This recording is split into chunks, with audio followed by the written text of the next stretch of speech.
Hola, yo soy Horacio Pérez y esto es Investigando la Investigación, un podcast donde investigamos cómo investigan los investigadores, tanto en la academia, industria, independientes. Todo ello mediante entrevistas y debates abiertos, técnicas y estrategias para mejorar todas las partes del proceso investigador y, no menos importante, opiniones abiertas que espero llamen tu curiosidad y te hagan también reflexionar.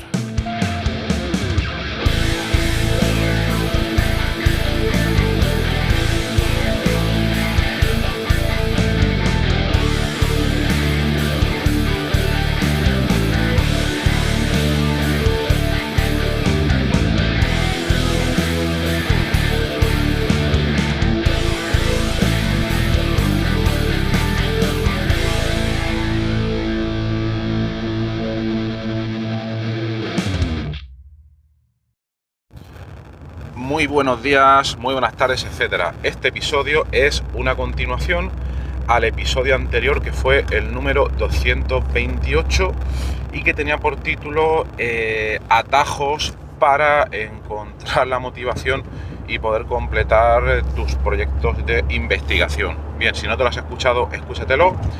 Y si te lo has escuchado, vamos directamente a esta segunda parte del episodio. Bien, ¿por qué hago una segunda parte del episodio? Porque creo que no quedó lo suficientemente claro, y principalmente porque quería proporcionar algunos ejemplos más donde yo he visto una aplicación más directa de esta idea. Entonces, os voy a ir a contar directamente esos casos de aplicación. Bien. Para los que no hayan escuchado el episodio anterior y que no vayan a hacerlo, voy a contar muy brevemente cuál es la idea, pero consiste en que si queremos completar un proyecto de investigación, me voy a centrar principalmente en escribir un artículo científico, un artículo de investigación, o aplicar a una convocatoria de proyecto de investigación, a esos dos casos, ¿no? O incluso un tercer caso, que sería depositar una patente, suponiendo que tenemos los resultados claros. Entonces voy a comentar tres vías para poder completar de manera con mayor motivación esos tres procesos. Entonces, uno de ellos, vamos a centrarnos en el artículo, ¿vale?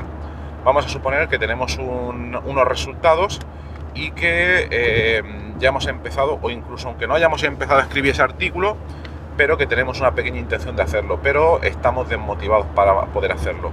Entonces, una de las primeras maneras para poder acelerar ese proceso sería, uno, buscar un colaborador que lo necesitemos para escribir ese artículo, que vaya a hacer algo, que vaya a contribuir de manera decisiva a alguna de esas partes, y de asegurarnos de que ese colaborador, bueno, pues tiene una trayectoria científica, investigadora, perdón, cuando digo científica quiero decir investigadora, porque este podcast está destinado tanto a investigadores de las ramas de ciencias como de humanidades, etcétera, ¿vale? Entonces, perdonadme, pero a veces por deformación profesional digo científica cuando quiero decir investigadora. Bien, entonces hemos encontrado ese colaborador, investigador, investigadora, y sabemos que es una persona que produce, que publica, ¿no?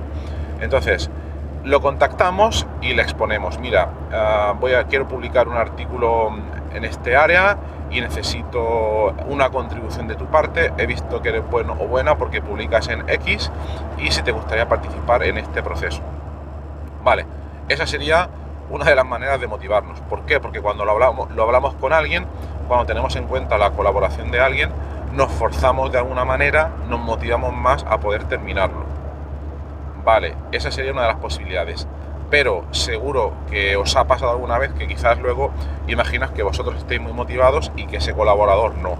Entonces, además de hacer esto, el punto clave, el truco clave es que busquemos un call for papers, una convocatoria de publicación con un deadline.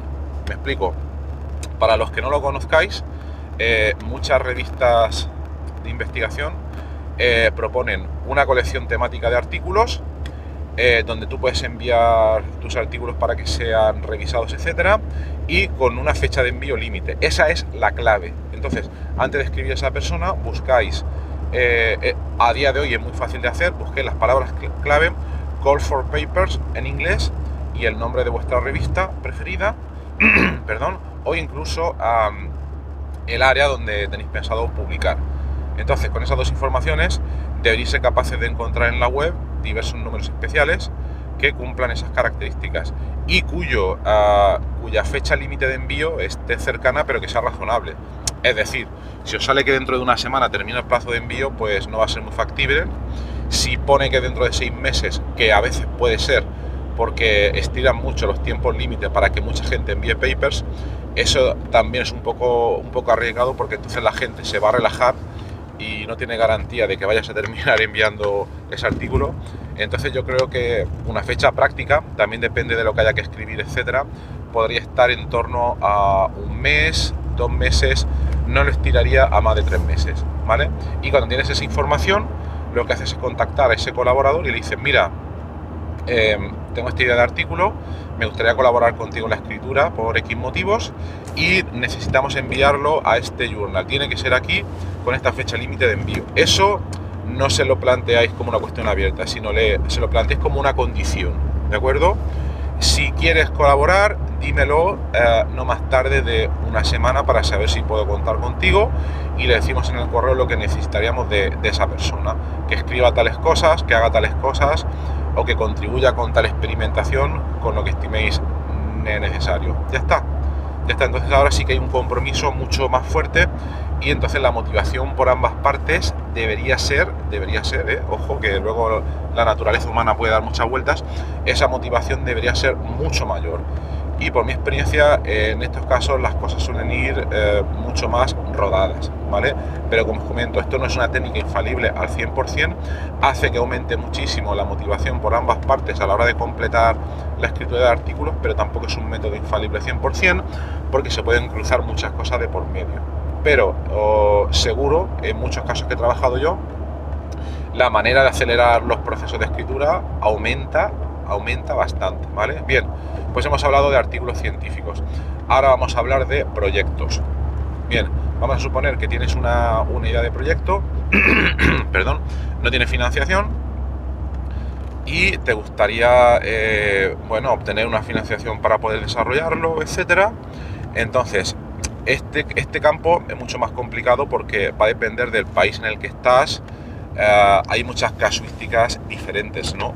Pero vamos a suponer que estás en España o estás en Europa, que son los casos que yo más conozco, y estás trabajando en un contexto X, por ejemplo en desarrollo de fármacos, y dices: vale, estoy trabajando en tal área y me gustaría obtener financiación, etcétera.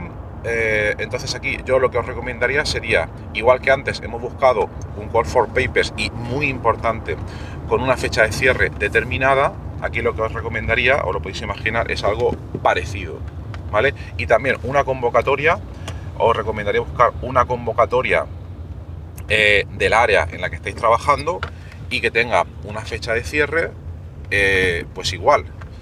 A veces os puede llevar mucho más tiempo coordinar el trabajo con otros colaboradores mientras os encuentras, etcétera, pero aquí os recomendaría lo mismo: buscar una convocatoria que vaya a abrir dentro de poco, o mejor que tenga ya una fecha definida, y entonces ya contactáis a esos colaboradores y les decís: mira, estoy trabajando en este área, he visto que podríamos llevar un trabajo complementario muy interesante para desarrollar fármacos o lo que sea, va a salir esta convocatoria, si te gustaría aplicar con nuestro grupo para conseguir financiación, etcétera.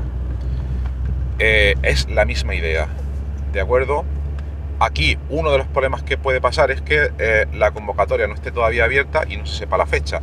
Entonces, una de las cosas que se puede hacer aquí es basarnos en convocatorias de años anteriores, porque ahí sé que estará en el histórico, podéis ver en qué fecha se abrió, en qué fecha cerró, etcétera. Mirar un poco el histórico y en función de eso, pues estimar un poco por dónde van a ir las fechas. Es decir, si el año pasado, en el 2022, la convocatoria abrió, me lo estoy inventando, abrió en abril y cerró en octubre, pues podéis suponer que va a pasar algo parecido en principio, aunque luego obviamente es posible que cambie De hecho, podría incluso suceder, a veces pasa que esa convocatoria no abre. También tenéis que tener en cuenta ese riesgo, pero bueno, esa es un poco pues la idea. También puede pasar, en ese caso, que empecéis a armar el consorcio, la colaboración con otro grupo de investigación, y que si luego esa convocatoria no abre, no lo deis como trabajo perdido, porque ya tenéis un germen, una semilla de esa colaboración, y lo podéis alargar para otras posibles colaboraciones o convocatorias mucho más tarde, ¿vale? Bueno, pues esas serían las dos ideas que os planteo ahí. Y nada más. Todas estas ideas, cómo funcionan, es poniéndolas en práctica. Y bueno, si queréis discutirlas, os venís a nuestra comunidad de investigadores en la siguiente dirección, que podéis poner en cualquier navegador web: horacio-ps.com/comunidad. Pues nada más, espero que te sea útil, que tengas un maravilloso día y hasta luego.